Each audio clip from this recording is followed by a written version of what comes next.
Vous écoutez Bretagne 5, il est presque 8h15. Bretagne 5, l'invité de la matinale. Et notre invité ce matin est Vincent Aleno, il est 3e vice-président du conseil départemental des Côtes-d'Armor, délégué aux finances, au numérique et au contrat de territoire. Il est également vice-président de Saint-Brieuc-Armor Agglomération et maire de Plaintel. Il est venu en direct ce matin au micro de la matinale, je l'en remercie. Bonjour. Bonjour à toutes et tous, merci de votre invitation. Alors on va parler des choses qui fâchent comme ça dès le lundi matin, mais je crois que c'est aussi un petit peu votre délégation, je le disais en commençant, puisque vous êtes délégué aux finances. On est en train de voter le budget actuellement au département des Côtes-d'Armor. Comment se passent les choix finalement de ce budget dans un contexte qui est quand même plutôt tendu et qui va quand même à l'économie? Comment ça se passe? Est-ce que vous arrivez à faire, comme on dit, la bascule? Le contexte il est plutôt inédit et les nouvelles sont pas forcément très bonnes, puisque on constate que les recettes, elles sont de moins en moins importantes et beaucoup plus volatiles, parce que liées à l'activité économique, les départements ont perdu ce qu'on appelle le pouvoir de taux, donc la possibilité de lever des impôts, et notre budget il est fonction de la TVA énormément et des recettes de TVA, et puis également des recettes qui sont liées au DMTO, les droits à mutation en titre onéreux, c'est-à-dire les ventes d'immobilier dans les Côtes-d'Armor. Et tout ce marché économique il reste volatile, donc les recettes sont de plus en plus fragiles, et les dépenses dans un contexte tendu, elles augmentent avec le choix de l'équipe départementale en place de soutenir la protection de l'enfance, mais aussi, et on le voit dans l'actualité, notamment dans les Côtes-d'Armor, de soutenir le vieillissement, le bien vieillir dans les Côtes-d'Armor, avec l'accompagnement nécessaire pour les EHPAD, et nécessaire aussi pour les SAD, et nécessaire pour tout le suivi ambulatoire au domicile, pour permettre aux gens de bien vieillir à leur domicile. Donc contexte un peu particulier, et puis dans ce contexte-là, il y a également des dépenses énergétiques importantes, tout le monde le sait, on le voit tous sur nos dépenses quotidiennes, et par exemple pour le département des Côtes-d'Armor, la facture d'électricité c'est plus 4,4 millions d'euros pour cette année, et on sait que le gaz va aussi augmenter, donc vigilance, et puis on le sait aussi, le département c'est 3200 agents, sans lesquels l'action du département ne serait rien, il a aussi fallu augmenter le point d'indice, et c'est tout à fait normal de tous ces agents, point d'indice, toutes les mesures catégorielles et tout le choix que nous avons fait, nous, l'équipe, pour améliorer leurs revenus indemnitaires, tout ça c'est une dizaine de millions d'euros. Donc dans ce contexte particulier, il nous faut aller, dans cette préparation budgétaire, aller chercher 18 millions d'euros. 18 millions d'euros, donc c'est pas une paille comme l'on dit. Est-ce qu'il y a des choix cruels parfois? Bon, on a vu que le département a axé beaucoup sur le social, pour prendre un terme un peu générique. Est-ce qu'il y a des choix parfois cruels? Est-ce que il va y avoir des postes qui vont être à la baisse cette année dans ce budget? Alors, choix cruel, il y en a. Dans le département des Côtes-d'Armor, nous n'en sommes pas encore là, mais la semaine dernière, il y avait une réunion avec l'Assemblée départementale l'Assemblée des départements de France, et les présidents de 2 départements, la Meuse et j'ai oublié l'autre, les Ardennes, nous précisaient qu'ils avaient depuis déjà quelques temps stoppé leur politique volontariste. Donc ça pourrait être une des solutions, mais c'est pas ce que nous souhaitons mettre en place. Et l'idée, c'est de plus avoir un effort contributif, et que chacun des délégations, des périmètres, donc des vice-présidents, des conseillers délégués, avec ces directions, puissent faire des efforts pour qu'on aille chercher ces 18 millions d'euros. Alors, une répartition, si vous voulez. Et il faut l'expliquer aux Côtes-d'Armoricains qui demandent beaucoup de choses. On demande que nos routes soient mieux entretenues, on demande que nos collèges fonctionnent. Voilà, là, c'est quelques exemples. Il y en a d'autres. Comment expliquer aux Côtes-d'Armoricains, justement, ce contexte, difficulté de contexte? La difficulté de contexte, elle est aussi relativement simple, c'est-à-dire qu'à partir du moment où, budgétairement parlant, et on va se référer au budget de chacun, vous avez vos recettes qui diminuent et vos dépenses qui augmentent, il faut faire des choix, il faut arbitrer, et donc la solution n'est pas d'aller à minima, mais la solution est d'optimiser, de rationaliser, et puis d'être très vigilant sur le fonctionnement de toutes ces directions, et d'aller aussi, en plus de cette rationalisation, chercher de de nouvelles recettes auprès des partenaires institutionnels que peuvent être la région, l'État et l'Europe. Alors, l'Europe, ça peut être une ouverture. On dit que l'État est a du mal à ouvrir son portefeuille. Est-ce que c'est vrai? Alors, dire que c'est vrai, aujourd'hui, l'État fait des efforts, notamment au niveau du fonds vert, et on voit qu'il souhaite accompagner la transition environnementale qui est une nécessité, et toutes les collectivités ont cette attention forte. Le département l'a à travers ses contrats départementaux de territoire, et notamment c'est des EPCI que nous allons voter prochainement le 6 novembre en assemblée délibérante. Alors les EPCI, pour nos auditeurs, hein, ce sont les communautés d'agglomération ou communautés de communes. Voilà, tout à fait. C'est des établissements publics de coopération intercommunale, donc avec toute taille sur les Côtes d'Armor. Donc voilà, difficulté pour trouver des recettes, difficulté pour pouvoir équilibrer, et puis on a les grands enjeux de demain. Je le disais en commençant, hein, vous êtes également délégué au numérique. Aujourd'hui, l'enjeu du numérique est important pour un département tel que les Côtes d'Armor. Comment ça va se traduire dans les années qui viennent? Et là, on va peut-être pas parler forcément de finances, mais en tout cas de développement. Mais l'idée, c'est le département, en tout cas en tant que chef de file du social, 60% de notre budget est dédié au social. Eh bien, l'objectif, c'est d'éviter la fracture numérique et également la fracture sociale. Donc, une des volontés, mais le département ne peut le faire seul. Donc, il va jouer un rôle de facilitateur et travailler avec les communautés de communes, avec les communes, mais aussi avec la région et l'État, j'y reviendrai tout à l'heure, pour développer le numérique dans chacun de nos territoires, avec la ferme volonté d'être un animateur local et de développer des lieux de vie numériques. Aujourd'hui, nous avons 170 lieux numériques qui sont identifiés dans les Côtes d'Armor, mais ces lieux numériques peuvent être un simple ordinateur mis à disposition dans une mairie ou dans une médiathèque, ce qui est déjà un premier niveau. L'objectif, c'est de construire une dynamique du numérique et de passer à des lieux de vie numérique ou à des tiers-lieux avec une représentation des collectivités, des associations et pourquoi pas des entreprises privées. Dans certains endroits, on voit des espaces de coworking qui sont communs et qui viennent permettre aux citoyens de travailler sur leur territoire et de rester habités sur le territoire costarmoricain, ce que nous cherchons absolument à faire, parce qu'on est devenu le département le plus vieillissant de Bretagne. Donc il faut fixer les jeunes et leur permettre de rester travailler sur le secteur. Et il ne faut pas que la fracture soit non plus avec les grandes agglomérations ou les villes moyennes. Par rapport, par exemple, à la campagne, on entend beaucoup dans notre campagne les gens qui se plaignent de ne pas avoir toujours accès à la fibre. Alors là, même si ce n'est pas dans les délégations des Côtes d'Armor, et encore que... ça l'est, à travers Mégalis, ça l'est plus ou moins. Oui. Alors, complètement même. Aujourd'hui, il y a cette fracture. Alors, la fibre arrive à grand-peine.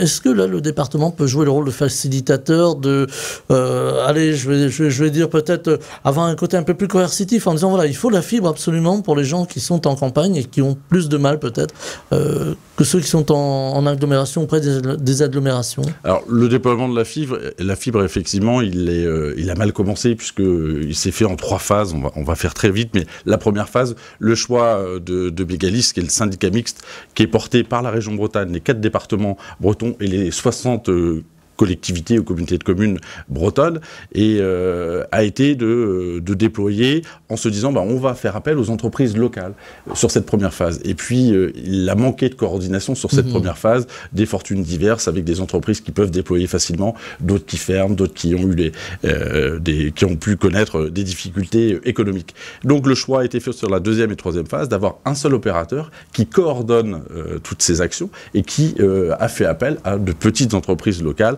Le fonctionnement est beaucoup plus opérant et donc là on est en train de rattraper notre retard et on devrait pouvoir tenir les engagements de fibrer toute la Bretagne pour fin 2026. Et après, ça c'est la question technique, c'est l'arrivée de la fibre, les tuyaux. Maintenant, ce qu'il nous faut travailler pour éviter cette fracture, c'est de développer les usages et que chacun soit en capacité, au niveau des collectivités mais aussi des communes, de pouvoir développer un réseau d'acteurs, un réseau de personnes motivées, mobilisés pour développer ces usages du numérique et être en capacité de savoir se servir d'un ordinateur, d'Internet et d'aller faire ces démarches, notamment les démarches que l'État nous impose.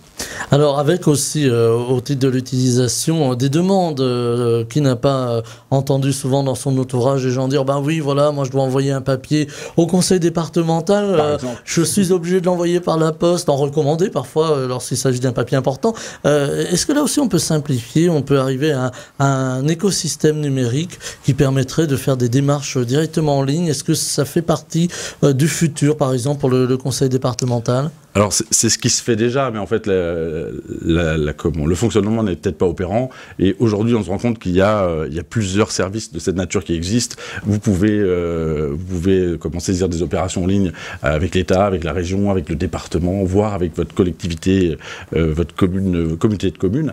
Et l'idée, c'est de pouvoir travailler avec les services de l'État et de la région sur une plateforme servicielle qui fait que le concitoyen soit en capacité, lui, d'aller sur cette plateforme et de ne pas s'occuper, si c'est un service de l'État, du département ou de la région, mais qu'il puisse avoir une réponse à sa question et traiter la situation administrative de façon la plus simple possible. C'est l'objectif, le vœu pieux.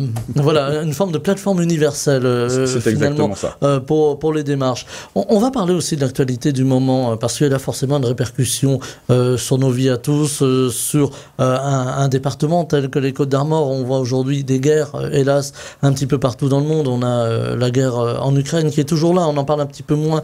Elle a été un peu cachée, si vous me permettez le terme, par la guerre entre Israël et la Palestine. Est-ce qu'il y a, par exemple, dans le cas de réfugiés qui arriveraient, on peut imaginer de Palestine, des dispositifs qui sont mis en place ici dans le département des Côtes-d'Armor, qui fait beaucoup pour les réfugiés d'ailleurs? Alors, il y a un accompagnement qui est mis en place plutôt pour les jeunes, mais on a vu avec l'élan de solidarité qui est apparu au moment de la guerre en Ukraine, que les Français étaient capables de cette solidarité et que de façon générale, dans les Côtes-d'Armor, il y avait cette dynamique et que spontanément, les portes se sont ouvertes pour accueillir les réfugiés et éviter que ce conflit, éviter que les personnes qui subissaient ce conflit ne soient en trop grande difficulté. Donc il y a certainement des solutions par rapport à cette question précise. Je ne peux pas répondre, je peux vous préciser ce qui a été fait dans le cas de l'Ukraine plus facilement. On voit quand même que ça amène aussi des tensions. On a vu à Callac, voilà, on ne va pas revenir sur l'épisode, on en parlera d'ailleurs cette semaine sur l'antenne de Bretagne 5, mais il y a eu cet épisode de Callac. On a senti qu'aujourd'hui il y a une société fracturée, les Côtes-d'Armor n'échappent pas à cette fracture sociétale. Est-ce que pour un élu tel que vous l'êtes, Vincent Aleno, c'est difficile j'allais presque dire d'évoluer aujourd'hui face à vos concitoyens?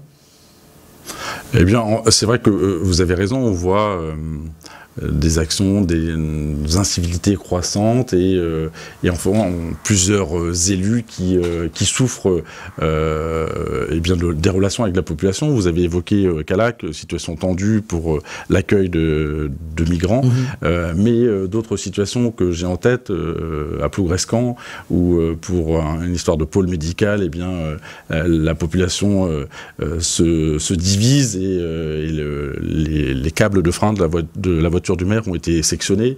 Le maire de Saint-Jacques a reçu par la poste une balle.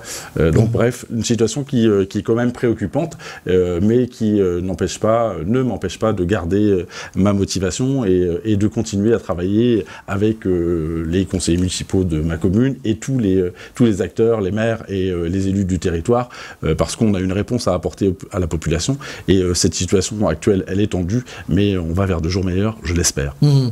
Les jours meilleurs, c'est le dialogue aussi, c'est le rôle d'un élu. Alors là, je vais m'adresser au maire de Plaintel, que vous êtes dans les Côtes-d'Armor, je le dis pour nos auditeurs qui sont loin. Est-ce que c'est facile le dialogue avec la population à Plaintel? Est-ce que ça se passe bien? Dire que ce soit facile, pas tous les jours, bien évidemment, mais charge à nous, les élus, d'aller au contact de la population. Et pour ça, il y a plusieurs solutions. Il y a les vœux traditionnels, qui sont des moments d'échange avec la population, bien évidemment. Il y a aussi des visites de quartier, c'est-à-dire se déplacer in situ et être en capacité d'écouter et de constater ce qui dysfonctionne. Alors c'est souvent physique, mais c'est aussi finalement les relations et tout ce qu'on peut améliorer sur la commune. Et donc ce genre de visites sont capitales. Et puis après, charge à nous, les collectivités, eh bien, de permettre aux habitants de participer à l'évolution et au devenir de leur commune. Vendredi soir, nous travaillions sur un plan guide. C'est une vision prospective de l'aménagement de la commune entre les 5 et 40 prochaines années. Et donc, pour ce faire, eh bien, nous avions coopté le tissu associatif et les personnes de la commune pouvaient s'inscrire à un temps d'échange pour réfléchir ensemble de la préfiguration du Plaintel de demain. Comment on le positionne, quels sont les besoins, quelles sont les attentes de la population, comment les prend-on en compte, et puis après il y a les attentes aussi des pouvoirs publics, renaturer nos bourgs, les massifier, et en étant bien sûr vigilant, parce que quand on massifie, on densifie un bourg, on massifie et on densifie également les difficultés. Donc il faut aussi avoir en tête tous ces éléments à prendre en compte, et en fait il s'agit aussi d'une discussion, beaucoup de communication et de présentation pour démystifier les problèmes de demain, et en tout cas montrer que nous les élus, on a besoin de la population pour construire ensemble nos communes et nos territoires de demain. Voilà ce qu'on appelle d'un terme générique la démocratie participative. Exactement. Voilà, on en parle beaucoup actuellement. Je reviens aux Côtes-d'Armor. Allez, il nous reste 5-6 petites minutes. On parlait tout à l'heure de l'accueil des migrants. Les Côtes-d'Armor ont fait beaucoup, je le disais. Comment vous voyez, par exemple, la décision alors, en pleine réflexion sur la loi immigration actuellement au Parlement, on voit le territoire de Belfort qui a décidé de suspendre des aides, par exemple, aux mineurs isolés. C'est pas le cas, évidemment, pour les Côtes-d'Armor. Est-ce que vous sentez là aussi une fracture entre les différents départements en France? Est-ce que, voilà, il y a quelque chose qui se passe? Je ne veux pas parler d'élitement quand même, mais une forme de fracture. Une fracture, peut-être. La preuve, c'est le choix du territoire de Belfort. Moi, ce que je note, c'est que au niveau de l'accompagnement des mineurs non isolés, eh bien, il y a une arrivée plus importante là, tout dernièrement sur les Côtes-d'Armor. Ça veut dire que ça valorise la qualité de notre accueil, mais ça questionne aussi le fait que des jeunes arrivent plus spécifiquement sur les Côtes-d'Armor. Ça veut dire qu'il faut, à mon avis, que nous, avec les autres départements, on ait une approche plus globale et uniforme, et de faire en sorte que les mineurs non accompagnés puissent l'être sur l'entièreté du territoire français, et pas seulement dans quelques territoires spécifiques, comme les Côtes-d'Armor l'est en ce moment, parce qu'il est reconnu et identifié comme solidaire. Voilà, donc un meilleur équilibre dans l'accueil des jeunes qui arrivent seuls sur le territoire français, donc dans les départements. Ce qui me semble important pour qu'on ait une meilleure approche, et puis de le lier aussi parfois aux baisses de population, même si on a vu que du côté de Callac, eh bien, la population avait du mal à l'accepter. On voit que dans plusieurs autres territoires, des Côtes-d'Armor et d'ailleurs, partout en France, eh bien, la venue de mineurs non accompagnés ou de migrants, elle est aussi qualitative pour la vie d'une commune, parce qu'elle vient la redynamiser, et elle fait souvent sens. Alors, plus largement, aujourd'hui, on voit les débats politiques au niveau national. J'imagine que ça a des répercussions au niveau local, au niveau du département. Comment vous voyez cette grande séquence politique compliquée du moment ? Par rapport quoi par rapport à ce que ça peut impacter dans le département. Là, on voit qu'il y a une grande... Alors, on parlait des migrants, par exemple. Ça suscite un débat, là. C'est un petit peu le cœur du débat du moment. Est-ce que, là encore, il y a des fractures politiques et vous, dans le département des Côtes-d'Armor, vous êtes aussi... j'allais dire presque impacté par ces fractures politiques qui sont souvent nationales, mais qui rebondissent ici? Alors, dans l'approche du département des Côtes-d'Armor, vous avez bien saisi que la majorité actuelle, c'est une gauche plurielle, et vous avez raison, avec des composantes différentes qui vont des écologistes aux socialistes, aux communistes, et à la gauche plurielle de façon générale, donc avec des approches différentes, mais l'important, en tout cas, c'est de conserver notre unité et de porter une politique globale qui soit réfléchie. Et en fait, aujourd'hui, eh bien, on met l'accent sur le social, sur la protection de l'enfance, qui est un dispositif aujourd'hui qui est en peine dans le département de Côtes-d'Armor, mais dans de nombreux départements de France. Et donc, toute cette approche spécifique avec l'accompagnement des besoins, enfin des enfants qui ont des besoins spécifiques, et puis la volonté aussi d'accompagner, je le disais tout à l'heure, le bien vieillir. On attend tous la loi de l'État avec la loi grand âge. J'ai l'impression qu'elle ne viendra jamais. Toujours est-il, les besoins sont croissants. Et en fait, aujourd'hui, on voit que dans l'accompagnement territorial de nos concitoyens, eh bien, c'est un enjeu crucial, un enjeu majeur de permettre aux gens de bien vieillir sur leur territoire et puis finalement de libérer pour que nous, les collectivités, on construise du logement dans nos bourgs et qu'on permette à de jeunes couples d'arriver dans les logements qui étaient autrefois occupés ou auparavant occupés par ces seniors. Et donc, c'est un savant dosage qui nous attend. Alors, savant dosage, alors cette loi que vous appelez de vos voeux qui ne vient pas, est-ce que vous n'avez pas le sentiment des fois, pour prolonger un peu ma question précédente, qu'il y a une forme de manque d'approche du terrain au plus haut niveau par rapport à ce que vous vivez, les élus de terrain? Est-ce qu'au niveau national, on a un peu oublié le terrain, on a un petit peu oublié ce que font remonter les élus? Probablement, en fait, les priorités sont autres, ça c'est une certitude, mais cette approche du bien vieillir, pour moi, elle est capitale, parce qu'elle a un enjeu sur le développement de nos communes.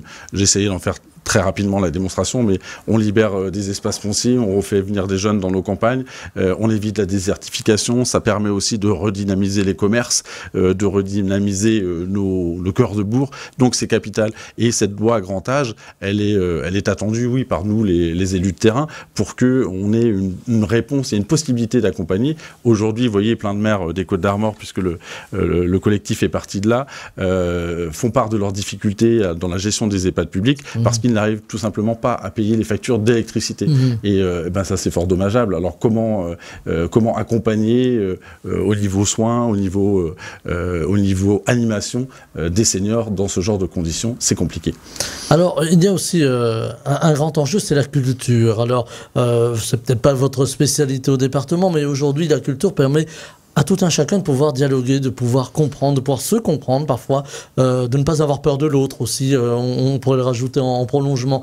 Est-ce que c'est aussi quelque chose d'important pour un département comme les Côtes-d'Armor qui est très culturel ? C'est capital. Et puis en fait, l'idée aussi au niveau de la culture, c'est qu'elle infuse. Et il est important d'avoir de grands événements identifiés, reconnus, de type concert, comme ce week-end, il y avait Carnaval au Rock à Saint-Brieuc, qui était un concert spécifique qui draine un autre public qu'art rock, par exemple. Une institution, quelque part. Exactement, vous avez raison. Mais en fait, l'idée, c'est de se dire, il y a ces grands événements, et puis derrière, il y a aussi tout plein de petits événements qui sont faits et qui existent dans nos campagnes, dans le canton de Plaintel, que ce soit à Quessoy, Plaintel ou à Saint-Billy. Peu importe, en fait, ce que je voulais dire, c'est que la culture, elle se doit aussi d'être une culture de proximité. Et c'est à nous, les collectivités, souvent les communes, d'encourager, d'accompagner nos associations pour promouvoir du théâtre, pour promouvoir des arts de la rue, pour promouvoir également tout événement sur la commune, d'exposition, de peinture, qui permettent à tout un chacun de sortir un petit peu de ses tracas quotidiens et de s'évader. Et cette culture venant nous ouvrir et contribuer à une dynamique plus positive quand on voit le climat morose actuel. Voilà, je m'attendais à ce que vous en parliez de ce climat morose. On va terminer, il nous reste une poignée de secondes sur le budget. Il va être voté prochainement. Quand est-ce qu'on saura la finalité de ce budget des Côtes-d'Armor? Ce sera pour la fin de l'année. Pour la fin de l'année, là déjà, on va commencer le travail avec toutes les directions. C'est-à-dire que c'est un travail de préparation, un travail de longue haleine. Et bien, les rencontres se font en bilatéral entre les services des finances et les services de chaque direction ou de chaque conseiller délégué, que ça aille de la direction environnement, protection de l'enfance, autonomie des personnes âgées, mais également la culture, on en parlait, le sport, etc. Donc ce sont des rencontres bilatérales qu'on fait en bonne intelligence pour essayer d'optimiser notre fonctionnement sans pour autant renier nos marges de manœuvre. Alors, le département des Côtes-d'Armor est un département, on disait jadis, où l'on passe. Aujourd'hui, on s'y arrête. Qu'est-ce qui fait qu'on s'y arrête? C'est la question subsidiaire de ce matin. Eh bien, qu'est-ce qui fait qu'on s'y arrête? C'est son charme, on va dire. Et en fait, on a la chance d'être un département à la fois littoral et rural. Et ça, c'est ce qui fait notre force. Parce que derrière, on est identifié pour des événements culturels sur l'entièreté de notre territoire. Mais aussi, on sait qu'on peut offrir aujourd'hui, les gens sont peut-être davantage proches de la nature, et on peut offrir des possibilités de tourisme vert, des possibilités de sport nature, et de conjuguer aujourd'hui de la randonnée, du VTT, de la course à pied, avec une mise en valeur de notre territoire agricole, et puis aussi une mise en valeur de notre restauration et du bien manger avec de la production locale. Et avec des voies d'accès quand même de plus en plus pratiques, il faut le dire. Alors il nous manque un peu de ferroviaire, peut-être vers le sud de la Bretagne, mais ça c'est un autre débat. C'est un autre débat, mais vous avez tout à fait raison, mais ce projet ferroviaire, il a été abandonné il y a de nombreuses années, et aujourd'hui pour le faire évoluer, c'est très compliqué. Peut-être des fonds d'État ou des fonds européens, mais en attendant, c'est très complexe. La dernière chose que je voulais dire sur la force des Côtes-d'Armor, c'est aussi le littoral, et on vient aussi dans les Côtes-d'Armor parce qu'on a une côte et qu'elle est belle, et charge à nous, au niveau de tous les élus, et par exemple de Côtes-d'Armor Destination, qui gère le tourisme aussi dans les Côtes-d'Armor, de faire en sorte que nous facilitions ces transitions entre la mer et la ruralité, et qu'on fasse, une fois que le public est arrivé sur nos côtes, qu'on les fasse venir dans nos terres qui sont aussi très riches. Voilà, le message est passé sur les ondes, et à n'en pas douter, les vacances arrivant, nous devrions avoir quelques visiteurs dans les Côtes-d'Armor, quelques touristes. Allez, on va prendre le terme générique. Merci infiniment, Vincent Aleno, d'avoir été avec nous ce matin. Je rappelle que vous êtes 3e vice-président du conseil départemental des Côtes-d'Armor, délégué aux finances, au numérique et au contrat de territoire. Vous êtes également vice-président de Saint-Brieuc-Armor Agglomération et maire de Plaintel. C'est important de le dire. Merci beaucoup. C'est le premier mandat, c'est le plus important. Et c'est le plus important. Merci beaucoup d'avoir été avec nous ce matin. Belle journée. Je vous remercie de votre accueil. Belle journée Bretagne également. 5 matin. Stéphane Hamon.